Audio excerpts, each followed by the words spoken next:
I'm writing to seek your opinion on my situation. Let me begin by providing some background about my life and then explaining my issue. I am currently 34 years old and my wife is 31. We've been married for a little over 8 years and have been a couple for 10. Overall, I would describe our marriage as extremely satisfying and completely fulfilling in every aspect. We enjoyed spending time together, had great physical chemistry, and were each other's best friend. I had complete trust in my wife, and she in me. Did you notice how I described everything in the past tense? You'll understand why in a moment. By choice, we hadn't started a family yet because we wanted to enjoy our lives for a while and save up for a down payment on a nice home. We purchased the house last year, and this year we had planned to start our family. However, that's definitely not going to happen now. I have a stable job and a good income, while my wife works as an elementary school teacher. She excels in her job and her students and their parents adore her. Keep all of this in mind as I share what happened next. Last Tuesday, I received a phone call from a woman who urgently requested that I call her back, as she had important information to share with me. I didn't recognize the name, and I suspected it might be some kind of scam, so I deleted the message. Typically, when I receive such calls, I also block the number, but this time, I forgot to do so. Later that day, I received another call from the same number, and I allowed it to go to voicemail. In the voicemail, the woman identified herself as the spouse of a former colleague of my wife who had recently passed away. She mentioned that she had some crucial information to convey and urged me to call her immediately. I didn't recognize the names of either of them, but I thought perhaps she was attempting to contact my wife to relay the news about his passing. I closed the door to my office and dialed her number from my personal cell phone. She answered promptly and didn't waste any time getting to the point. She first introduced herself and then proceeded to inform me that her husband had recently succumbed to cancer after battling it for over a year. I expressed my condolences, took note of his name, and assured her that I would inform my wife about his passing. She interrupted me and clarified that her reason for calling wasn't that. She then went on to explain that, while receiving hospice care and nearing the end of his life, her husband had confessed to having a 3-year affair with my wife, spanning from mid-2015 through the summer of 2018. Hearing this news caused a surge of cortisol through my body, and my heart began to race. I was left in shock by her revelation, and I fell silent, struggling to find words. After composing myself, I inquired whether it could have been a result of medication-induced hallucinations. She assured me that she was absolutely certain, as she had later discovered hundreds of messages exchanged between them on her husband's laptop. She also found a disturbing video of their final encounter, which took place on August 17, 18. As she spoke, I kept expressing my disbelief. I requested her to send me evidence and provided her with my personal email address. She proceeded to copy and send me some of the most incriminating messages they exchanged, but the video file was too large to be sent via email or text. I asked if she had a USB drive. She didn't, so she went out and purchased one. Upon her return, she called me, and I guided her through the process of copying the video onto the drive. The following morning, she sent the drive to my office via overnight delivery, and I received it on Thursday morning. On that day, I brought my personal laptop to the office with the sole intention of watching the video. I inserted the thumb drive and pressed play, and what I witnessed left me in disbelief.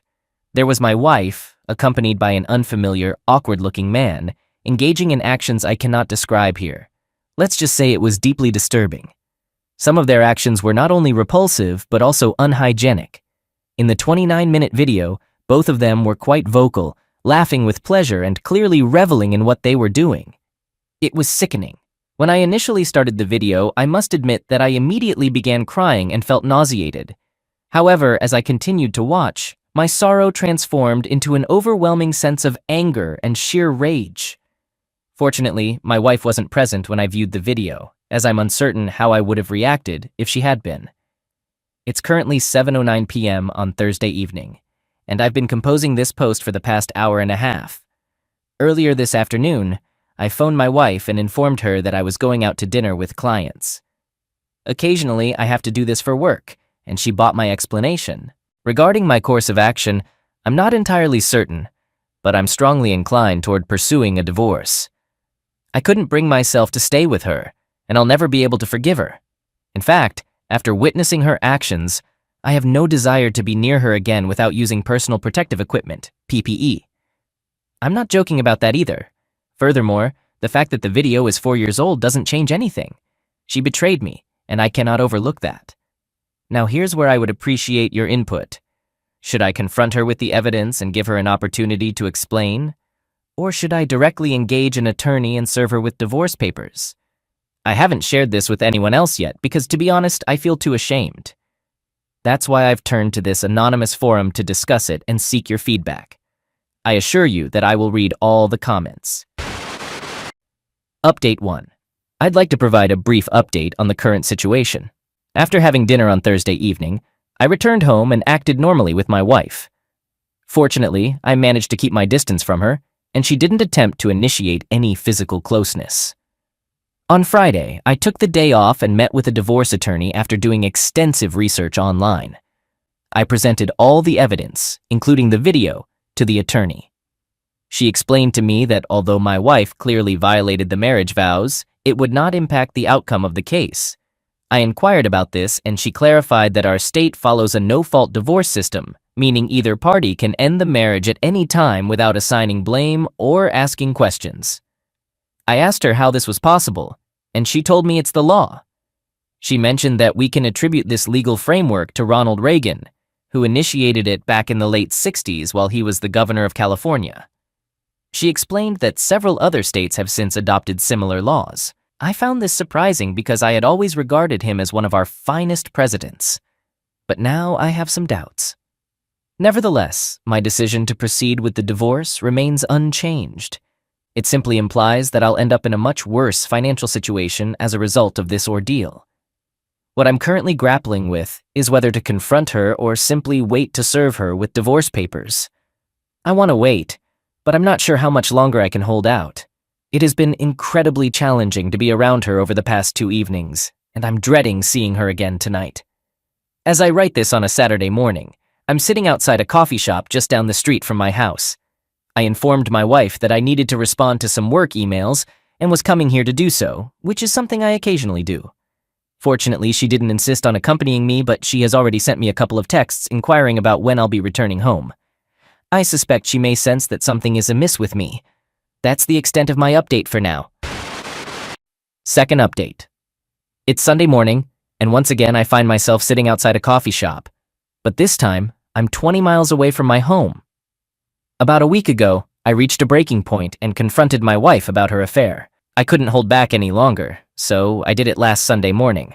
I managed to get through Saturday because we went to the museum and had dinner with another couple, so I didn't have to spend much time alone with her.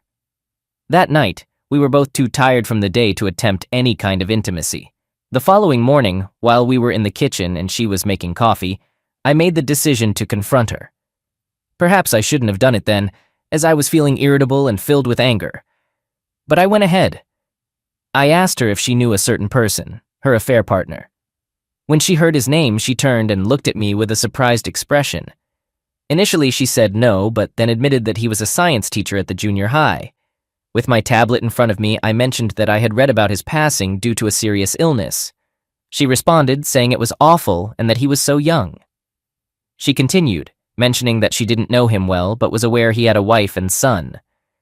I let some time pass and observed her after she sat down and served me coffee. She appeared anxious and on edge, frequently glancing at her smartphone. After a few minutes, I asked if she had ever collaborated with this man in any way. She looked at me in frustration and replied with a firm no. Then she asked why I was inquiring about him. I responded by asking if she was absolutely certain, to which she affirmed with a confident yes, and acted as though my question was unreasonable. At this point, I was fed up with beating around the bush, so I decided to be direct. I informed her that I had evidence of her 3-year affair with this man and demanded that she come clean immediately. She inquired about what I was talking about, and I told her that she knew exactly what I meant and should stop pretending otherwise. Her response was to burst into tears and ask how I had found out. I told her that the method wasn't important, but I had all their love messages as proof. She attempted to gaslight me, claiming that those messages were merely part of a fantasy roleplay and that nothing physical had ever occurred between them. I interrupted her and asked her to repeat herself, and once more she insisted that there had been no physical contact. I then showed her the video of them together and pressed play, which caused her to lose her composure. She transitioned from denying any wrongdoing to apologizing and stating that it had all taken place 4 years ago and she had since changed as a person. Afterward, I stood up, left my seat, and walked out to the patio, with her trailing behind me. She was crying and pleading with me to talk, but I expressed my desire to be alone. She continued to cry loudly and raised her voice, repeatedly saying, "Please, please." To avoid causing a scene in our neighborhood, I returned to the house. By that point, I was becoming increasingly angry and went into the bedroom to start packing. She tried to pull me away and hugged me in an attempt to prevent me from leaving. I warned her that if she didn't release me, I would send the video to her parents. Upon hearing this, she promptly let me go and lay on the bed, crying and repeatedly apologizing. I completed my packing and left the house. When she asked where I was headed, I informed her that I'd be staying in a hotel for a while. I left her there, crying, and drove away. I drove to the same coffee shop where I am today, just down the road from my office. From there, I made a reservation at the hotel across the street and spent the morning contemplating my next moves. Throughout this period, my wife persistently called and texted me, but I didn't respond until I checked into the hotel at 3 p.m. During the call, which lasted nearly 2 hours, I informed her that I intended to divorce her and she should get prepared for it.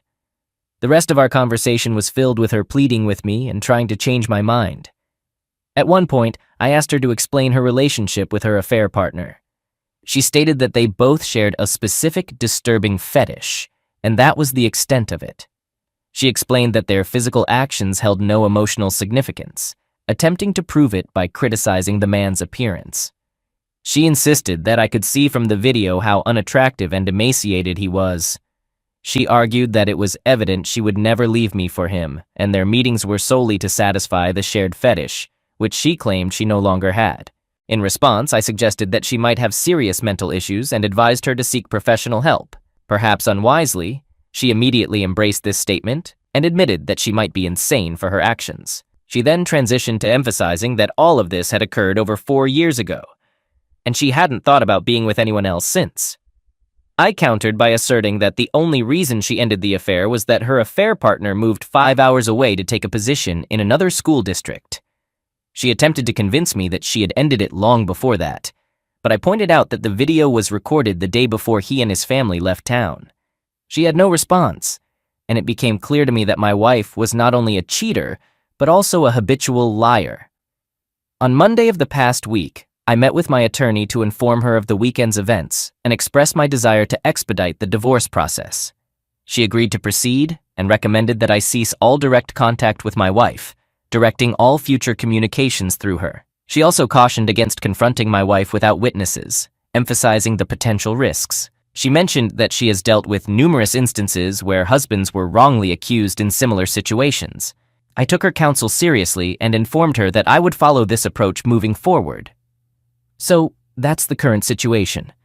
Everything has unfolded rapidly, and I haven't had the opportunity to grieve the end of my marriage.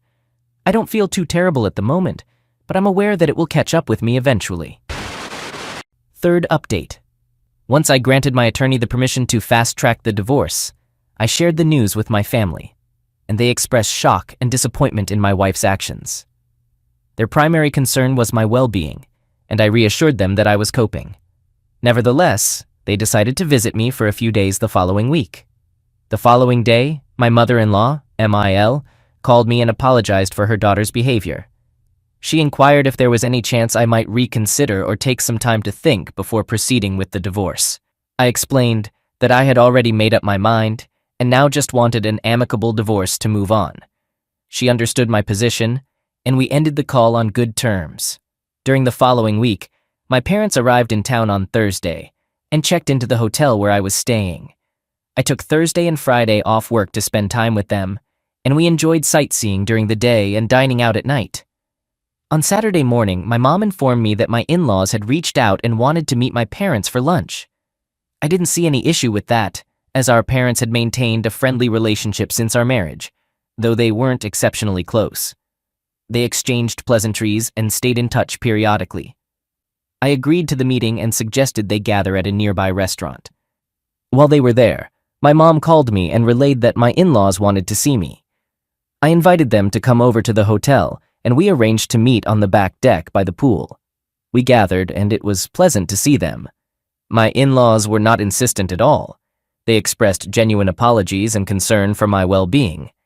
During our visit, they were considerate and didn't attempt to persuade me to reconcile with their daughter until near the end of our meeting.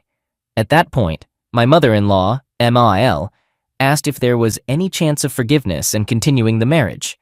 I regretfully informed her that there wasn't any possibility. She accepted my response, acknowledging that she had to make the effort at least. I assured her that I understood her perspective. We exchanged hugs, bid our farewells, and they departed. That concluded our meeting. Now I must await the scheduling of the hearing to bring closure to this chapter and move forward with my life. Final update. A year later, I anticipated a swift divorce process due to our state's no-fault divorce laws, but it didn't turn out that way. I had to wait nearly 9 months for the hearing. I also mistakenly believed that no-fault divorce meant a simple 50-50 split, but that wasn't the case. Despite covering 70% of the bills and contributing 85% of the assets, I still had to pay alimony. Instead of a 4-year alimony obligation, my attorney negotiated an additional lump sum payment of $29,000, paid to my ex-wife after we sold our house. It felt unfair to me. My attorney explained that I could have protected the assets I owned before the marriage, but my mistake was adding my wife as a joint owner right after we wed, resulting in a 50-50th split. All of that is in the past now, and there's nothing I can change about it. I'm just relieved that it's all behind me, and I'm a free man. Now, regarding my ex-wife, we remained civil throughout the process, although she continuously asked for a second chance right up to the divorce and for weeks afterward. She claimed to be infatuated with me and persistent in her pursuit. She hasn't been overly intrusive, but every few weeks she sends me a text, reminding me that she still thinks about me and that she'll always be available if I change my mind. The strangest thing she asked last week was whether I'd be willing to have a child with her. I told her no, as we're divorced. She then inquired if I would be a biological material donor so she could have a child using my genetic material. I told her firmly that it's not going to happen, and if she wants to have a child, she should consider another relationship or explore the option of a donor. She insisted that she doesn't want another man, and if I won't be the father, she won't have children. That text exchange left me deeply concerned, and I hope she reconsiders her stance.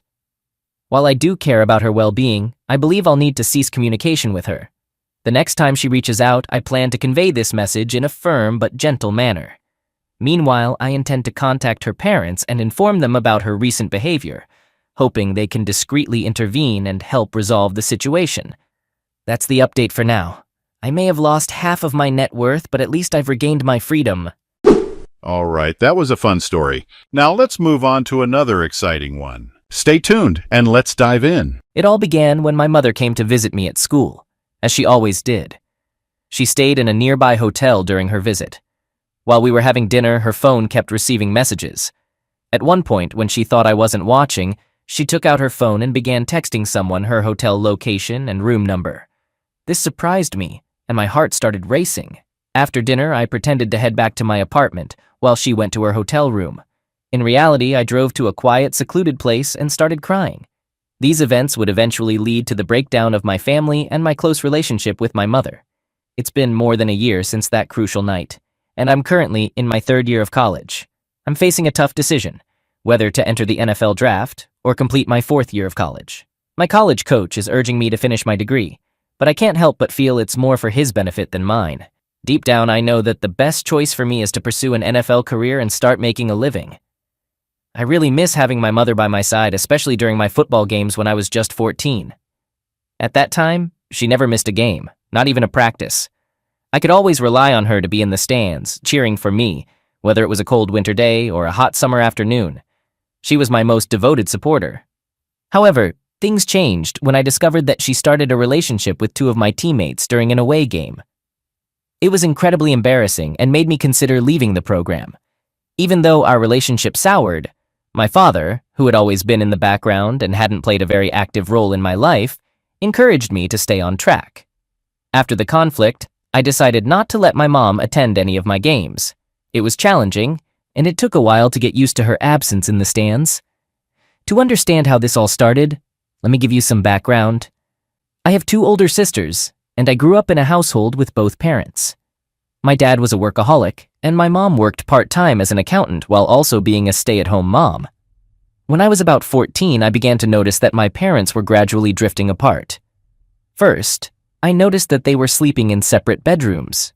Then I observed that they were arguing a lot. But my dad would often walk away from those arguments. He didn't want his children to witness him fighting with his wife. Even though my mom and I were close, I always had a lot of respect for my dad. It wasn't always like that, though. I had to hear my mom complain about him not doing certain things, and I felt like she sometimes focused on issues that could have been overlooked. I was undeniably close to my mom, and yes, I'll admit it, I was a mama's boy. She had always been there for me, maybe a little too much at times, perhaps a bit too enthusiastic. Especially when it came to motivating me and developing my skills, she played a significant role in getting me to where I am today. I give her credit for attending all my games and practices. I always knew she'd be there cheering me on. I'm not saying my dad wasn't present, he was. He's the silent type, and when he wasn't working, he enjoyed taking me into the woods. My dad has consistently provided guidance and support, but he allowed my mom to take the lead at home and in raising me. He did this mainly to avoid conflicts with her. When it came time for me to choose a college for football, my mom played a significant role in the school I ultimately selected. I was a highly sought-after recruit with multiple scholarship offers, and I depended on my mom to help me make the right choice. She made a wise decision because the program I'm currently in suits me well. My college was several hours away from home, and my mom would visit me in college, staying in a hotel at least once every 2 weeks.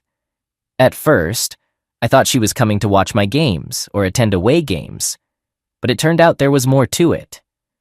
If she hadn't gotten involved with my teammates in an embarrassing way, everything might have been okay. Looking back, I can see that my mom and dad's relationship was deteriorating, mainly because my mom had become excessively controlling over my dad. She might have played a role in him becoming a workaholic, as their relationship became strained due to her influence. I used to think that my parents hadn't divorced yet because they were waiting for me to move out. But even after I left, I expected them to eventually split up. However, they didn't. My mom is an attractive woman, and I've always been aware of that, partly because she would remind my dad of what a catch she was. And she was right. I noticed my friends talking about my mom and the interest they showed in her since high school. At first it was embarrassing, and I didn't like the attention she was getting. I wished she wouldn't come to my games, but I eventually got used to it. I saw coaches and players looking at her and asking me about her, finding reasons to start conversations with her. Everyone was always respectful, and she would dismiss it. I never in a million years thought she would consider being unfaithful to my dad. I'm not sure why I thought that way, but I had always looked up to her. Everything changed in my second year of college when we had a game. My school was in the Southeastern Conference, and it was during this time that things took a different turn. I won't provide specific details about my position or the school I attended because I'd like to remain anonymous. I was one of the top players on my college football team, and it seemed like a sure thing that I would make it to the NFL. People admired me, and as college athletes, we had the chance to invite our family members to our games, even when we played away from home. For this specific game, my mom and older sister were supposed to come and support me, but my sister had an exam and couldn't make it. My dad, as usual, didn't attend my away games due to his busy work schedule, and he and my mom often didn't get along. They argued a lot, so he preferred to avoid the games.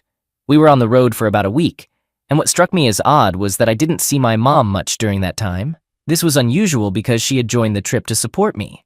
I assumed that she must be busy with work, and I appreciated the fact that she made the effort to be there for me, even though she had work commitments, something I believed my dad wouldn't do. It wasn't until a week later that I started hearing rumors from a teammate that one of my fellow teammates had been involved with my mom. Initially, I thought they were just trying to mess with me or tease me, as we often did to each other, to mentally challenge one another. Additionally, many players were envious of me because they knew I had a promising future in the program, so I dismissed it, thinking it was merely psychological games.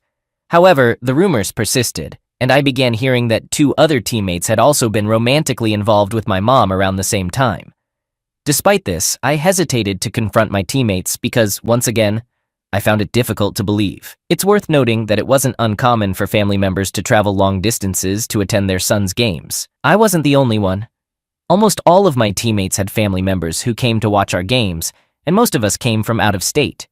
Everything took a different turn for me one day as I walked towards my mom after a game. I noticed that she was texting and had a smile on her face. When I approached her, she quickly tried to hide her phone, but her body language made it evident that she was concealing something. Later, during dinner at a restaurant that evening, her phone kept buzzing, and she couldn't divert her gaze from it. At one moment, she must have thought I wasn't paying attention, perhaps underestimating how much I'd grown. I observed her texting someone her hotel location and room number. It seemed like she couldn't wait to finish dinner, even though she had previously used the excuse of needing to go to bed early. However, this time was distinct because I had just seen that text message meant for someone else. Previously, I didn't mind cutting dinner short with her since I had my own commitments, friends, and even girlfriends who invited me to various events. We exited the restaurant, and she gave me a hug before rushing to her car. I was left feeling bewildered and uneasy because I couldn't grasp what she was doing. That's when it struck me that this wasn't the first instance of her behavior like this. It felt like I was experiencing déjà vu, and I felt betrayed. It was as though all along she had been coming to my school not to visit her son, but to be with someone else. When I discovered that my mom was being unfaithful to my dad, a whirlwind of emotions overwhelmed me. Initially, disbelief washed over me like an icy wave. It was impossible to comprehend that the woman I had admired and loved my entire life, my own mother, could betray my dad in such a manner. As the shock faded, anger flared up inside me. I was furious with her for jeopardizing our family, for betraying my dad, and for putting me in the middle of it all. Anger also swirled towards the teammates involved, for breaking a trust I didn't even realize was at risk. Sadness and pain followed, as I experienced a deep sense of loss. The family that I had always known, the stability that I had taken for granted, was now shattered. It was as if a piece of my heart had been ripped away, leaving an ache that felt insurmountable. Confusion gnawed at me. I had so many questions: why she did it, how long it had been happening, and how I could have been so unaware. I felt like I was lost in a maze of secrets and desperately wanted to understand it all. Guilt also crept in. I wondered if I could have done something differently, if I had missed any signs, if I had played a role in this situation. It was a persistent, self-doubting feeling that was hard to shake off. All these emotions tangled together, creating a tumultuous storm inside me. I was caught in a whirlwind of disbelief, anger, sadness, confusion, and guilt, all while trying to come to terms with a shattered reality. It was an incredibly painful and bewildering experience that left a lasting impact on me. I got into my car and made it seem like I was driving away, but instead, I headed to a secluded place. My mind was racing with thoughts, and the more I dwelled on the situation, the angrier I became. I had always thought my mom was visiting her son, but now doubt clouded my perception. I wasn't sure if she had come to see me or someone else. With each passing moment, a surge of anger built up inside me. My anger wasn't solely directed at my mom, but also at the other person involved, whom I suspected to be a teammate. It made me question whether the rumors I had heard for months were actually true. It felt like everyone was mocking me, and I couldn't shake the thought that she might have yielded to advances from students and staff members over time. I wasn't always keeping a close watch on my mom during the game or when she visited me. My focus was on the game, on the ball. After all, she's an adult, my parent, and she's married. Honestly, if she had chosen to divorce my dad and be with someone else, I wouldn't have been too upset about it. What bothered me the most was that she was doing this right here, in a place where people knew me well. I had a significant presence in that area, and I needed to stay concentrated on my game. She was supposed to assist me with that, but now it seemed like she was becoming a distraction. A few hours went by, and I decided to go to her hotel room to find out who she was having a relationship with.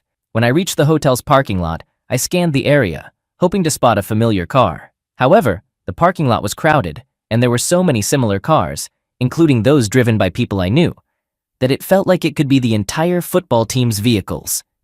I stormed into the hotel, paying no attention to the people around. I knew her room number, so I went directly there. I pounded on the door, without worrying about the commotion.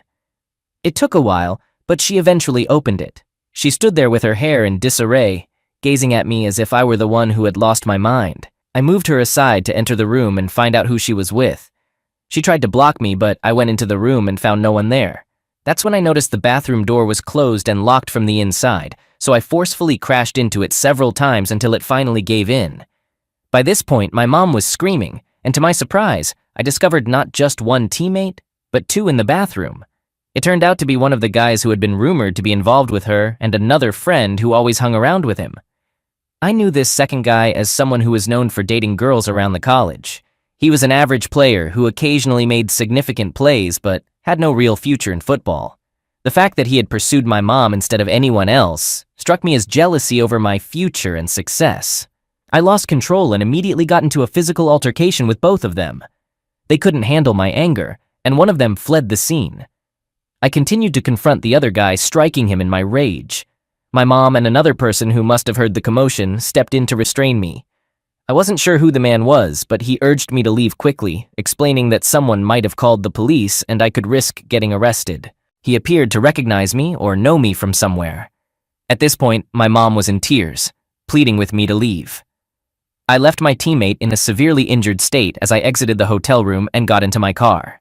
Before I departed, I couldn't contain my anger and told my mom that I was cutting ties with her. My fury toward her was just as strong as it was toward him. I took his actions personally because I believed it wasn't about love for him. It was an attempt to disgrace me. As I drove back to my apartment, I called my dad and shared everything with him. Surprisingly, he was the one who managed to calm me down. He acted as if it wasn't a significant issue and reassured me that it wasn't about them, but about me. He stressed that I was the star, the future, and that there would always be challenges and obstacles trying to bring me down.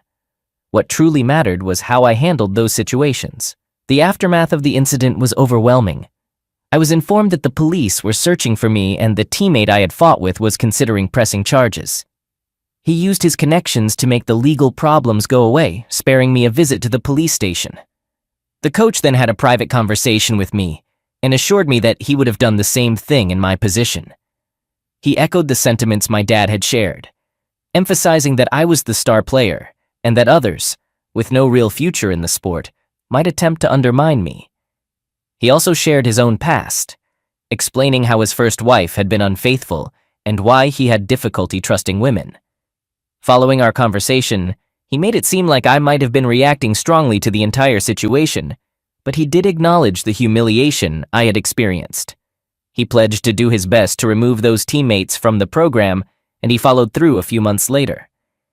With this assurance, I felt a sense of duty to remain in college for one more year instead of immediately entering the NFL draft.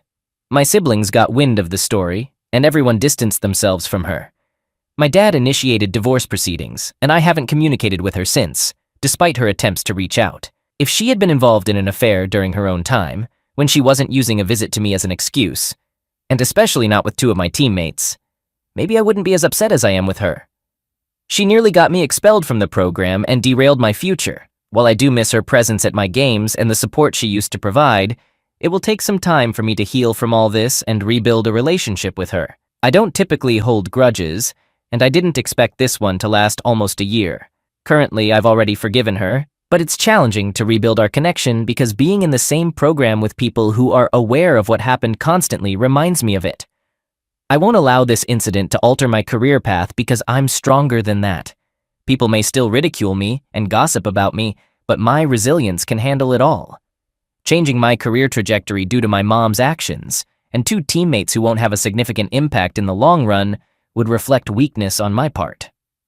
I'm eager to enter the NFL draft this year and leave all this in the past, but I also feel a sense of gratitude towards my coach for his support and guidance. I like to believe that there are a few more things I can learn and achieve before moving on.